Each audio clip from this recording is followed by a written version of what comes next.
Nós estamos caminhando aqui no livro de João, um evangelho que fala de Deus, de Cristo, como Filho de Deus, como Cristo, o Salvador do mundo. Mateus, Marcos, Lucas e João. Há discussões quem foi que foi primeiro, se foi Mateus ou Marcos. Não há assim uma seriedade de quem foi que foi escrito primeiro, mas parece que realmente foi Mateus. E eles obedecem uma ordem. Mateus, ele fala de Jesus como o Messias, o rei. Israel estava sem rei, mas Jesus é visto como rei. Marcos é um evangelho muito prático e apresenta Jesus como servo. Ele escreveu para os romanos. Mateus escreve para os judeus. Eles não tinham rei. Ele diz, olha, o rei é Jesus. Os romanos tinham rei. Ele diz, Jesus é o servo. Lucas é o evangelho da humanidade de Cristo. Fala muito de Jesus como Filho do homem. E ele tem essa visão de apresentar, até hoje de manhã nós estávamos vendo Jesus como o homem de oração, como Filho do homem que orava, tinha comunhão com o Pai. E João é o evangelho mais, talvez o último dos evangelhos, possivelmente pode até ser que seja o último livro da Bíblia, tem discussões.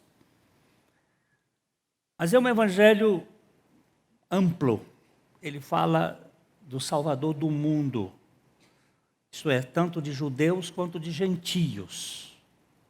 Ele veio salvar o mundo. E é este evangelho de Jesus como Filho de Deus. E o capítulo 10 que a gente tem lido aqui e relido, e a gente não tem andado muito, é um capítulo praticamente o central, porque o livro de João tem 21 capítulos. Ele é praticamente o meio e é o final do seu ministério antes da última semana. A partir do capítulo 11, nós já estamos aproximando ali do julgamento de Jesus, da sua... Você vai ver que ele gasta mais da metade do livro para falar da obra vicária de Jesus. E o capítulo 10, então, ele tem essa característica de mostrar Jesus como o bom pastor. Aquele que dá a sua vida pelas suas ovelhas. Mas antes de nós lermos esse texto, eu quero ler aqui uma história interessante, que tem a ver com este mês. Ainda que Jesus não tenha nascido no mês de dezembro, com certa afirmação, a gente pode dizer que foi uma montagem pós-Constantino. É possível que Jesus tenha nascido em meses anteriores, alguns acham setembro e até chegam mais para trás. A gente não tem nenhuma noção exata qual a época que ele nasceu. Mas o fato é que ele nasceu. Esse 25 de dezembro é uma data por causa do Deus Sol, o solstício do inverno lá no hemisfério norte, é o dia ali de passagem de ano, como é que chama? Primavera, verão, estações. E ali Jesus foi colocado como o Deus Sol. E eu não, pessoalmente eu não gosto dessas celebrações, porque tem esse velho que entrou no meio, esse barbudo. Esses barbudos são um problema, né? Que foi uma invenção lá da Idade Média, ganhou cores no século XIX, as cores de Rothschild, que vocês não pesquisarem não vão saber, que tem por trás todo um projeto de engano. Mas o fato é que Jesus veio. E a encarnação do Verbo é o ponto de importância fundamental para a redenção. O Verbo se fez carne. João começa dizendo isso. E eu quero ler aqui uma história que aconteceu alguns anos atrás na China. Foi um milagre quase inacreditável. O que aconteceu com o irmão Duan. Ele, porém, não teria passado por essa experiência se o ônibus em que viajava não tivesse estragado no meio do caminho. Vindo do norte em direção a uma província do sul da China, no mês de dezembro, ao passar pela província de Henan, o motor do ônibus parou de funcionar, como se desistisse de lutar contra o frio. Duan, talvez por capricho, saiu em direção às plantações, deixando para trás os demais passageiros amontoados dentro do ônibus por causa do frio. Ele era líder de uma igreja que se reunia em lares no norte da China. Agora, aos 77 anos, ele ia de igreja em igreja.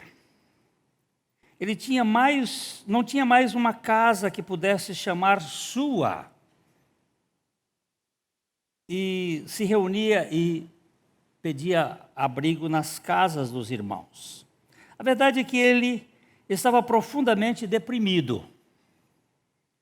Preparava-se para mediar uma disputa entre líderes e estava cansado das brigas que pareciam minar aquelas igrejas familiares. Alguém disse que ele estava sozinho. Você está vendo que onde há igreja, sempre há o trigo e o joio, parece que estão ali disputando. E de vez em quando começam umas picuinhas. Um quer ser maior do que o outro, um quer ser mais importante. E ele estava tentando, e já estava meio cansado de tentar apaziguar fogo. Ao cruzar o campo congelado, Duan teve uma grande saudade da sua esposa, que havia falecido há muito tempo. Desejou que ela estivesse viva para ouvi-lo e aconselhá-lo com a doçura própria que sempre fez. Por fim, sua mente, já cansada, voltou-se para o seu filhinho, e uma nuvem ainda mais escura encobriu seu coração partido. Chegando a uma vila, bateu à porta de uma casa onde observou a cruz entalhada no batente. Essa era uma das características entre os anos 50, 60, na China, entalhar uma cruz no batente da porta onde havia cristãos, para que outros cristãos pudessem identificar. Há alguém aqui que ama o Senhor? Bateu ele perguntando. Eu apreciaria ter uma comunhão hoje à noite. A porta foi aberta por um homem de uns 50 anos e Duan foi recebido calorosamente. Seus pés foram lavados numa bacia, um costume de boas-vindas a estranhos dentre o movimento das igrejas nos lares. E serviram-lhe uma refeição quente com legumes cozidos. Ele percebeu que as pessoas na casa estavam muito empolgadas. Elas explicaram que alguém estaria viajando para uma cidade e eles iriam encontrar essa pessoa, que era um pregador notável da Bíblia, que chegaria dentro de poucas horas. Qual é o nome do pregador? Perguntou Duan. Irmão Vang. E insistiram com ele para que fosse. No caminho para a reunião, contaram a Duan algumas histórias a respeito do misterioso irmão Vang. E ficou evidente que eles amavam profundamente o irmão Vang. Um deles explicou o porquê. Certa vez nós estávamos reunidos em um seminário de treinamento e ouvimos que a polícia estava a caminho. O irmão Vang fez que todos saíssem, exceto o pastor. Quando os policiais chegaram, Vang ousou negociar com eles. Ele estava disposto a ir para a cadeia se o pastor, cuja esposa estava grávida de 8 meses, fosse deixada em liberdade. Os policiais aceitaram a proposta do irmão Vang, que passou 3 anos na prisão. Que idade tem o irmão Vang? Perguntou Duan. Ao ouvir que o pregador deveria ter uns 42 anos, Duan sentiu uma dor no coração. Qual é o problema? Perguntou o irmão. Está incomodado com o balanço da carroça? Não, estou bem, replicou ele. Só que estou muito triste. Eu tive um filho, o qual conheci por 2 meses apenas. Ele está morto. Mas se estivesse vivo hoje, teria 42 anos. Minha esposa o chamou de filho do Natal, pois nasceu no dia do Natal. Eu o chamei de Isaac, porque há muito havíamos desistido de ter filhos, e aquele veio como o nosso Isaac. Fez-se silêncio entre aquelas pessoas enquanto a carroça balançava debaixo das estrelas. O irmão Duan contou a incrível história de que ele e sua esposa haviam sido evangelizados nos anos 50. Recusaram a juntar-se à igreja do Partido Comunista Chinês Free Self Church. Wu era um invejoso ex-companheiro de escola que acusou-nos de crimes políticos e civis. O casal percebeu que era apenas uma questão de tempo antes que fossem levados para a cadeia ou mesmo mortos. O que aconteceria então ao pequenino bebê? Uma noite, a esposa de Duan teve uma visão em que ouviu uma forte voz dizendo: entrega o seu filho ao inimigo. Entrega o seu filho ao inimigo. Sem saber disso, no dia seguinte, Duan leu Gênesis 22, 2. Toma teu filho, teu único filho Isaque, a quem tu amas, e oferece-o ali em holocausto. Ao compartilharem essas revelações com o outro, o casal tomou uma decisão que fez Duan estremecer de dor todos os dias desde então. Decidiram dar o menino para Wu, o seu inimigo, e sua esposa não tinham filhos, pois ele e sua esposa não tinham filhos, ainda que Vu estivesse tramando para que Duan e sua esposa fossem presos. Preste bem atenção. Como é que esse negócio funciona? O Duan não tinha filhos. Deus deu um filho que ele põe o nome de o meu Isaac. Mas o Vu era um inimigo dele e quer levá-lo para a cadeia e fazê-lo sofrer. Vem a mulher e tem uma visão, dá o teu filho para o teu inimigo. E ele lê Gênesis 22, 2, toma o teu filho, o teu único filho Isaac, e oferece um holocausto. Anos se passaram antes que Duan fosse solto e soube o que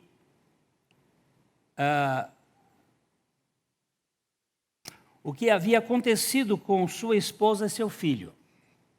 Ela havia morrido durante a fome devastadora e seu filho havia desaparecido junto com a família de Vu, debaixo dos escombros após um terremoto devastador. Duan acrescentou com tristeza quando se aproximava do local de reunião: Deus me julgou por ter sido tão irresponsável com o meu pequenino filho. Ao chegar ao local onde o pregador haveria de falar, havia uma multidão que amontoava na casa. Como eram muitos, Duan teve que se sentar do lado de fora, no jardim, e ouvir o mestre através da janela aberta. Ao ouvir o irmão Vank pregar, Duan sentiu um choque terrível.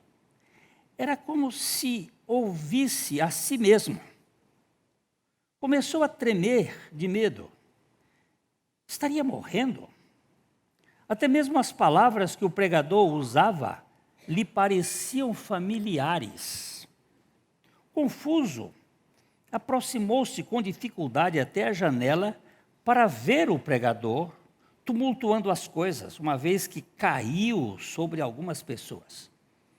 O pregador parou por um momento, por causa do movimento. Houve silêncio enquanto os dois se olhavam um para o outro. A multidão também silenciou ao perceber a surpreendente semelhança física entre os dois. Desculpa-me interromper sua excelente mensagem, começou Duan. Eu tive um filho que teria a sua idade agora. E se vivesse agora, ele seria como você. E teria a sua aparência. E ele falaria como você. O irmão Vank começou a tremer violentamente. Repentinamente, suas pernas falharam e precisou ser acudido antes de cair. Apertando o peito, o ofegante soluçou: você é meu pai. Todos choraram ao ver o filho e o pai reunidos. O pregador contou que ele realmente havia sido criado por Vu. Impressionado com a atitude de Duan de dar seu próprio filho, Vu havia se rendido a Cristo, tornando-se um cristão comprometido com o Evangelho. Não sou o seu verdadeiro pai, costumava dizer ele a Vug. Seu pai é um grande homem de Deus, cheio da graça e do amor. Ele me deu você. Agora, eu lhe dou todo o meu amor e encorajo para que Deus o leve a ser um verdadeiro pregador do Evangelho, como seu pai. Os pais adotivos de Wang mudaram-se da região do terremoto antes do desastre acontecesse. Mas ambos agora eram falecidos de câncer, com cerca de 60 anos de idade. Ao tornar-se um evangelista, Wang passou muito tempo tentando encontrar o seu verdadeiro pai. Duan, porém, para não ser preso, mudou de nome tantas vezes que foi impossível localizá-lo. Enquanto o pai e o filho continuaram a se abraçar e chorar, um dos anciãos da igreja levantou-se e disse: "É Natal."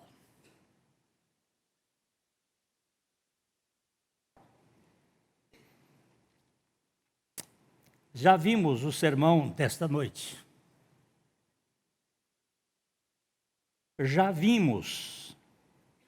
Cristo veio ao mundo para salvar pecadores. Isto é o Natal. Tal como Duan entregou seu único filho aos cuidados do seu inimigo, Deus deu o seu único filho a nós pecadores. Regozijemo-nos também no reencontro e nas bênçãos de hoje à noite. O Natal é a encarnação de Deus. Vemos novamente como Deus escreve o último capítulo. Ao pedir nossa obediência, Ele muitas vezes está além da nossa compreensão, agindo por trás dos bastidores. Como poderia ela cooperar a nossa obediência para o bem daqueles que amam a Deus segundo o seu propósito? Certamente foi a sua onisciência em que Deus pediu que lhe desse seu filho. Finalmente foi a bondade do Pai, Deus Pai, que conduziu Duan para longe daquele ônibus quebrado e para aquela reunião naquele exato momento. Deus tem a agenda das nossas vidas em suas mãos. João capítulo 10, versículo 10, versículo 11. João 10, 11.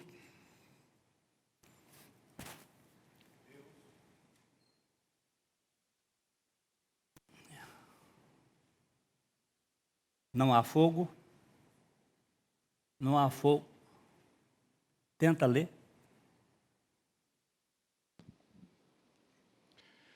Eu sou o bom pastor. O bom pastor dá a vida pelas ovelhas. Prestou atenção? Prestou atenção? Eu sou o bom pastor. O bom pastor dá a vida pelas ovelhas.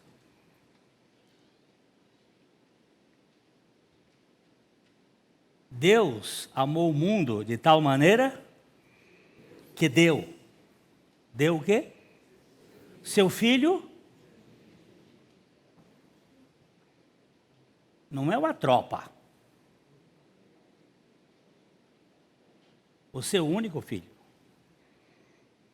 Para quê? Para que todo aquele que nele crê. Não é para que todo aquele que nele acredite. O verbo acreditar tem um sentido mais intelectual. O verbo crer tem um sentido mais existencial. Nós podemos acreditar e não crer. Podemos acreditar e não nos entregar. Eu já estou cansado de contar a mesma ilustração, mas contá-la-ei outra vez. O avô da Carmita, da minha esposa, não viajava de avião. E uma vez eu perguntei para ele assim: Pastor Charles, o senhor não acredita que o avião é um transporte seguro? Ele disse: acredito sim, meu filho. Eu vejo todo dia o avião saindo daqui do Rio de Janeiro, indo para São Paulo, de São Paulo para cá. Eu acredito que o avião é um transporte seguro, mas eu não creio nele. Aí ele me deu uma aula de grego, é por isso que eu estou falando aqui. Ele era um bom professor de grego. Ele disse: o verbo acreditar é dar crédito a, mas o verbo crer é você colocar-se em. Tem muita gente que acredita em Jesus, mas não crê em Jesus. São duas coisas diferentes. Porque o crer, ele basicamente está mostrando o render-se ou o entregar-se. Quando Deus deu a revelação a Mandivung, dá o teu filho ao inimigo. Isso não é lógico. Isso é absurdo. Isso é contrassensual. E quando Doan, ao acordar de manhã, vai ler o texto de Gênesis 22:2, isso também não é uma coincidência. Isso faz parte da providência divina. E o dar aquele filho ao adversário, ao inimigo, foi o gesto divino para tocar no coração de Vu, para que ele pudesse entender o que é conversão. Quando ele diz: eu sou o bom pastor dá a vida pelas suas ovelhas.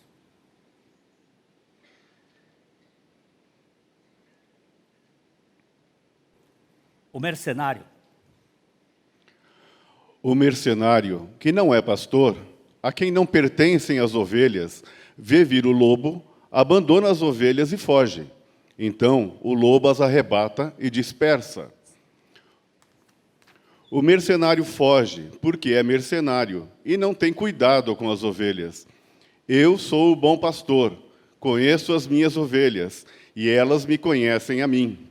Assim como o Pai me conhece, a mim, e eu conheço o Pai. E dou a minha vida pelas ovelhas. Vamos voltar agora. Vamos voltar aqui. Pode me baixar um pouquinho. O mercenário.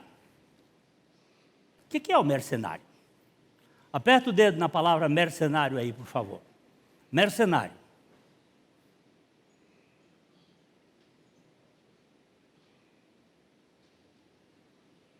Ó, mistotós.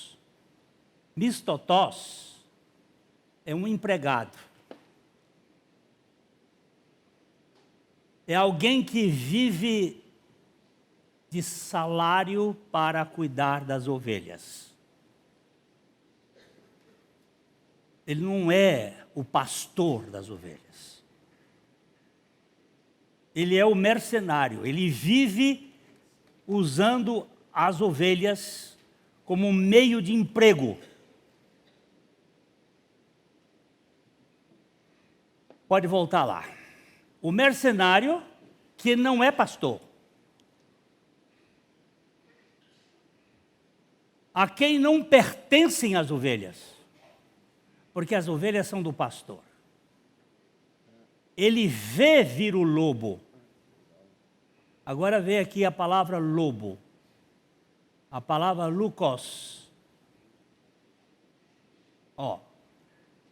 Talvez semelhante à raiz, cabelo esbranquiçado, lobo, metaforicamente, homens cruéis, gananciosos, vorazes.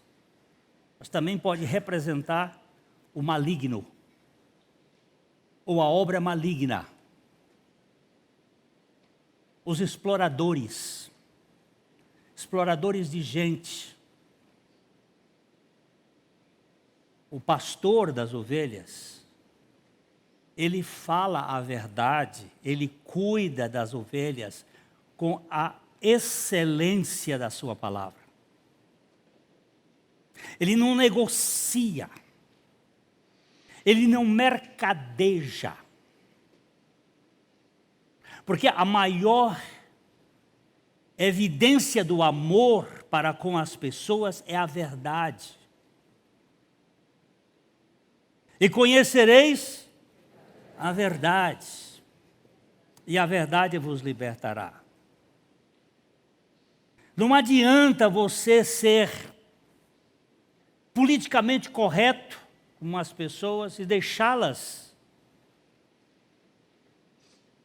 embasbacadas com seus próprios problemas. Qual é o problema da humanidade? É que a humanidade é corrupta. Mas quem é essa humanidade corrupta? Eu, tu, ele, nós, vós, eles.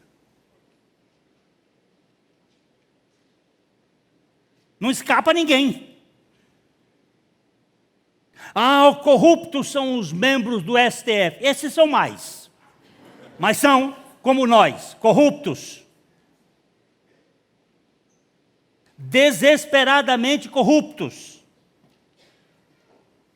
Mas eu não sou. E ainda nega. Aí é pior.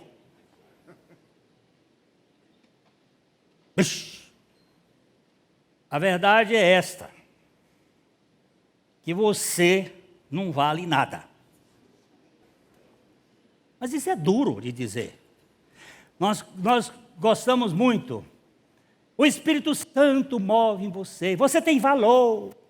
O Espírito Santo move em você. Você tem valor. Aí canta aquilo, dança. Fala. Meu amigo, ele tem misericórdia por pegar os que são piores. Vamos ver um texto de 1 Coríntios, capítulo 1, versículo 26.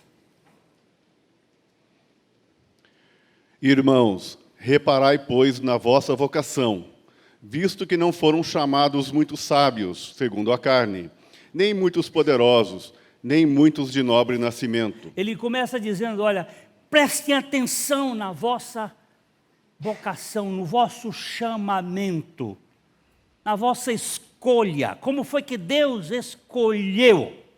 Preste atenção, não foram chamados.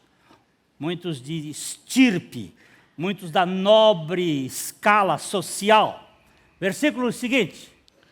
Pelo contrário, Deus escolheu as coisas loucas do mundo para envergonhar os sábios, e escolheu as coisas fracas do mundo para envergonhar as fortes. Preste bem atenção. No grego não existe coisas.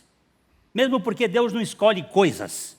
Deus escolhe pessoas. Se você for reparar aqui, aperta a palavra coisas aqui no grego, que não vai sair coisíssima nenhuma. Não tem nada. Porque Deus não escolhe coisas. Deus escolheu pessoas. Ele escolheu pessoas fracas do mundo. Deus escolheu, pelo contrário, Deus escolheu, vamos aqui para loucas. Você não vai ter coisa louca. Coisa louca é a loucura da coisa. Não existe essa possibilidade. Olha, provavelmente de uma raiz tolo, ímpio, incrédulo. Deus escolheu os incrédulos, Deus escolheu os tolos. Sabe o que você é para Deus? Uma tola. Aí isso ofende, mas isso cura. Isso salva. Bom diagnóstico. Amanhã eu vou consultar a médica, porque eu estou com uma mancha aqui. Eu já diagnostiquei, é câncer. Para mim é. Mas amanhã o médico vai dizer o que é. E um bom diagnóstico é a melhor terapia. Nós temos a tendência de dizer, Lucas, você é um menino bonzinho. Aí Lucas deu um sorriso, já abriu a dentadura todinha. Lucas, não vá nessa conversa, não.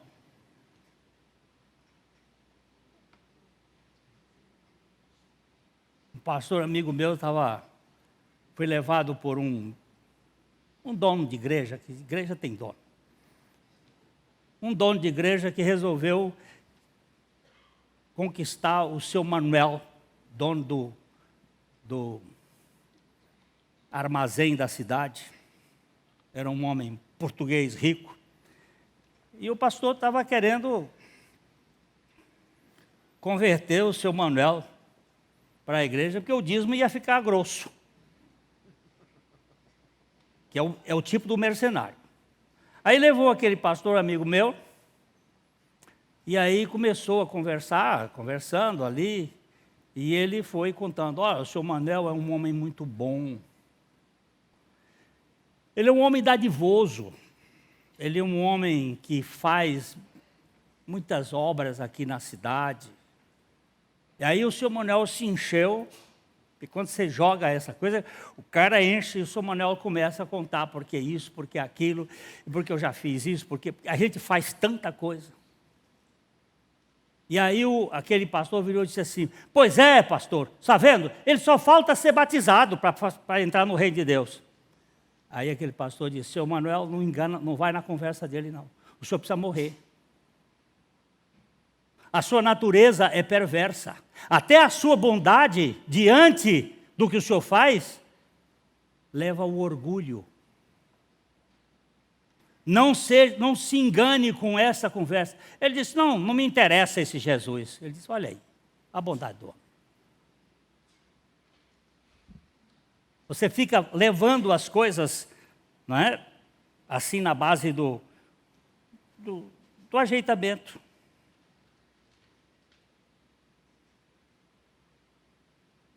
Olha, vamos lá um pouquinho mais. Pode tirar aqui. Pelo contrário, Deus escolheu os loucos, os tolos, os incrédulos do mundo, para envergonhar os sábios. E escolheu os fracos, as pessoas fracas. Põe aqui a palavra fraco, que você vai ver astenia. Ó, astené. Olha aqui. Débeis. Ó. Fraco, débil, delicado, frágil. Você agora está fraca, fisicamente, mas não é essa fraqueza da sua enfermidade. Fraco aqui é no sentido de não ter potência, não ter condições. Fraco. Deus escolheu as pessoas fracas. Porque os fortes não querem, os sãos não querem Deus. Jesus disse, eu não vim buscar sãos, eu vim buscar doentes. E mais. E Deus escolheu as coisas humildes do mundo. No lugar de coisa, você salta a coisa. E Deus escolheu?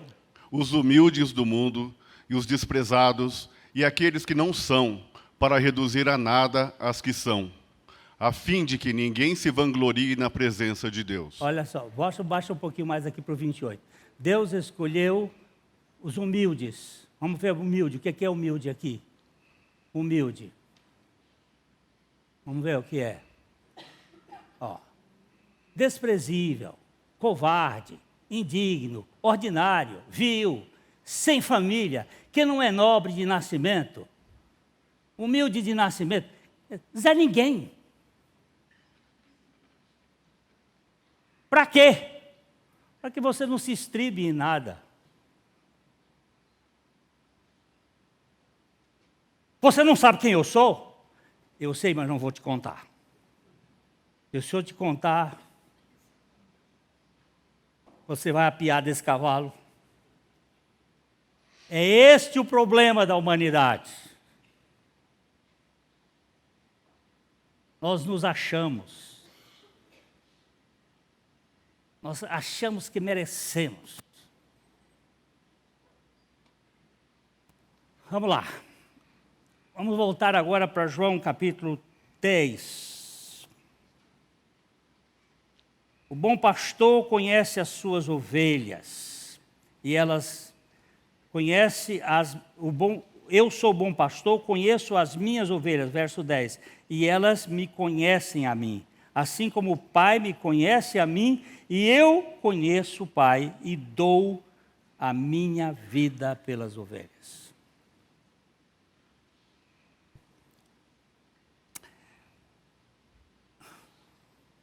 Teve um menino, nasceu na Inglaterra. Aos 8 anos, a mãe dele morreu. Aos 9 anos, o pai queria se casar. Mas o menino seria um estorvo. Seria um peso para o pai. O pai era um advogado. E ele fez uma proposta para o menino. Ele disse: eu vou fazer uma tese e você vai defender essa tese. Eu vou propor o suicídio. E você vai dizer por que não se suicidar. E o pai encheu a mente daquele menino com a ideia de que o menino deveria se matar.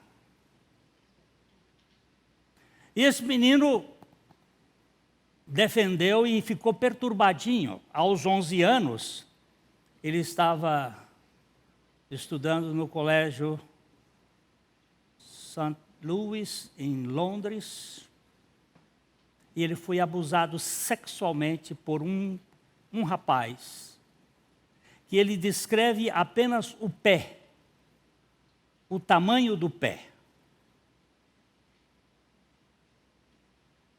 E ele tinha 11 anos. Aos 21 anos, ele tentou suicídio. Aos 31 anos, ele tentou suicídio. Aos 41 anos, ele tentou suicídio. Aos 51 anos, ele tentou suicídio. Aos 61 anos, ele tentou suicídio. E sempre nos anos 9, antes do 1, ele começava o processo depressivo. 9 foi quando o pai escreveu a tese. 11 foi quando ele foi abusado. O ano 9, 19, ele começava o processo depressivo. O ano 21, ele tentava suicídio. 29,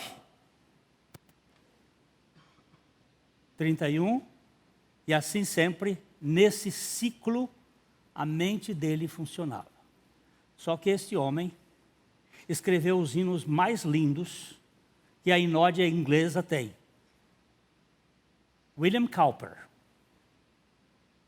conheceu o Evangelho das insondáveis riquezas de Cristo, que mesmo na depressão não lhe permitiu retirar a vida.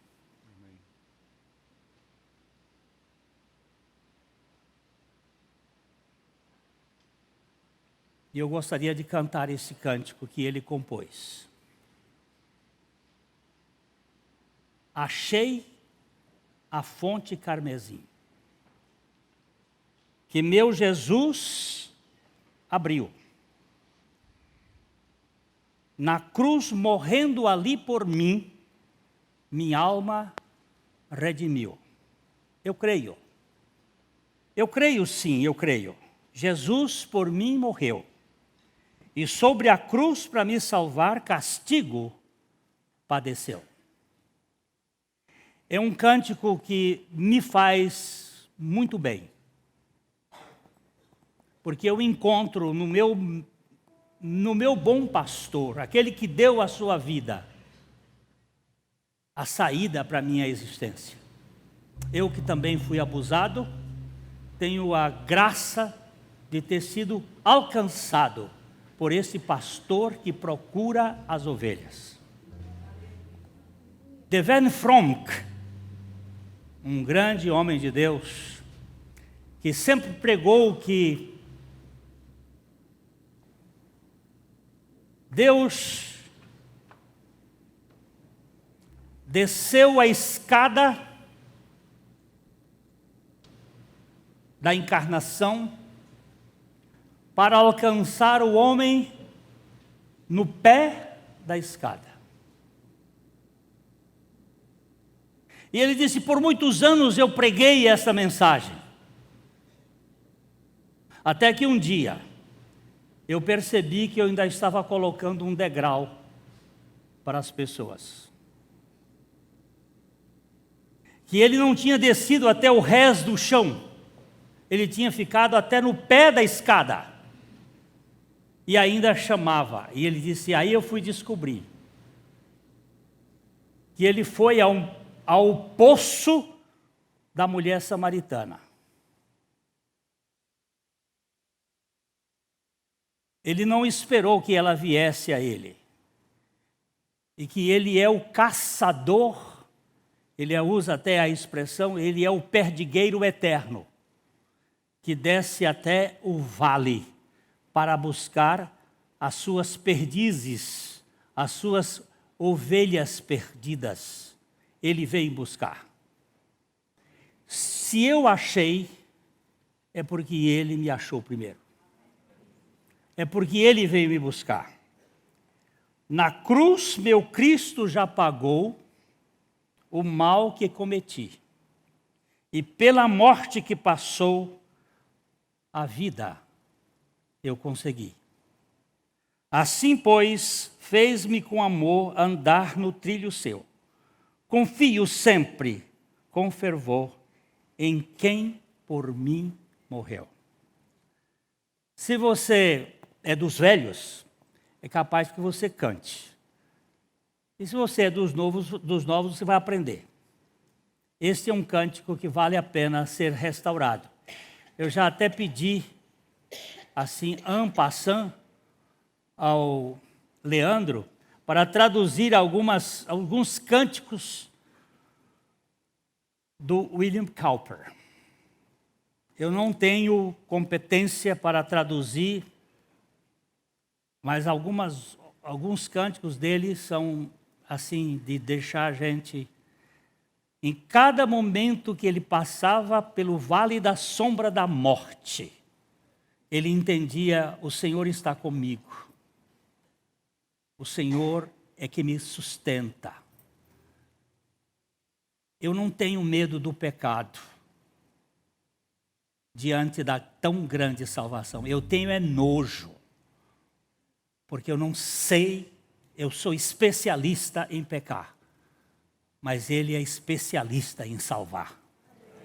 E nós precisamos ter essa consciência, que Ele nos buscou com ternura, que Ele nos chama, que Ele nos quer, ainda que eu nunca o quereria se Ele não tivesse me querido. Vamos ver se nós cantamos este cântico juntos aqui.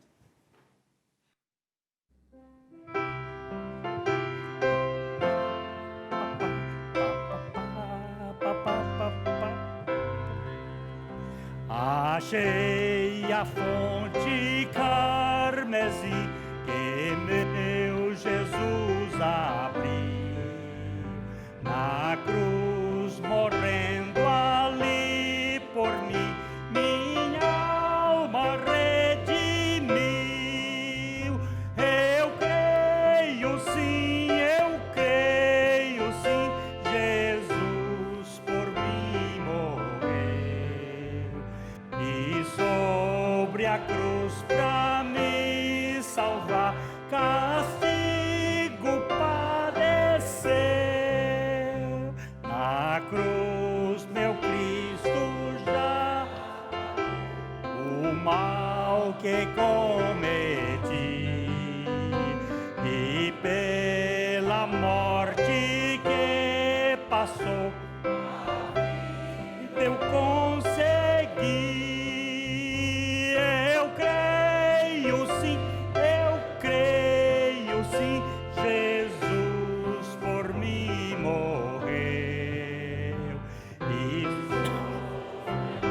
pra me salvar, castigo padeceu.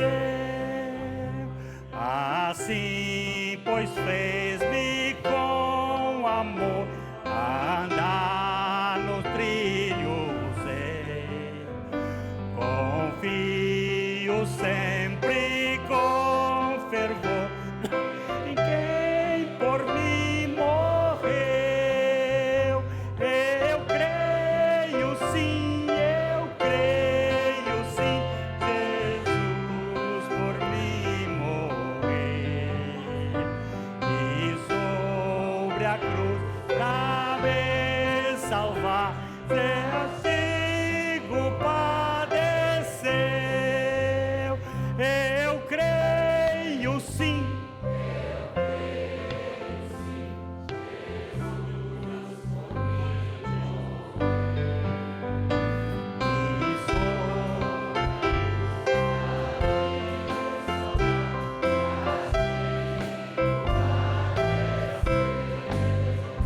Eu creio sim.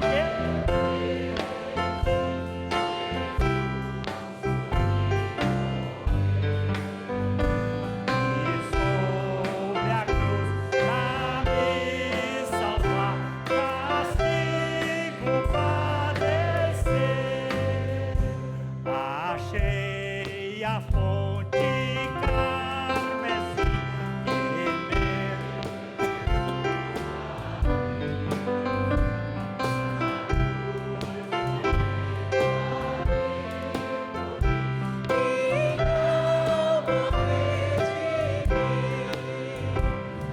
eu creio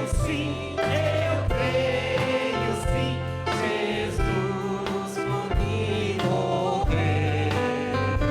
E sobre a cruz pra me salvar, castigo padecer. Na cruz meu Cristo já pagou o mal que cometi. Todo mal foi pago. E pela morte que passou, a vida consegui. Eu creio sim, Jesus por mim morreu. E sobre a cruz pra me salvar, castigo padecer. Assim, pois fez-me com amor, andar no trilho seu. Confio sempre com fervor em quem por mim morreu. Eu creio sim, Jesus por mim morreu.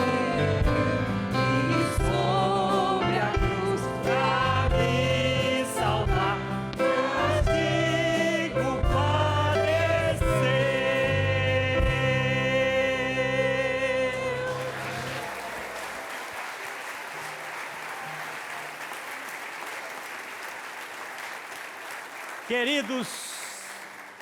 Queridos, esse nosso bom pastor, ele fez uma obra completa. Então, você que ainda não experimentou isto,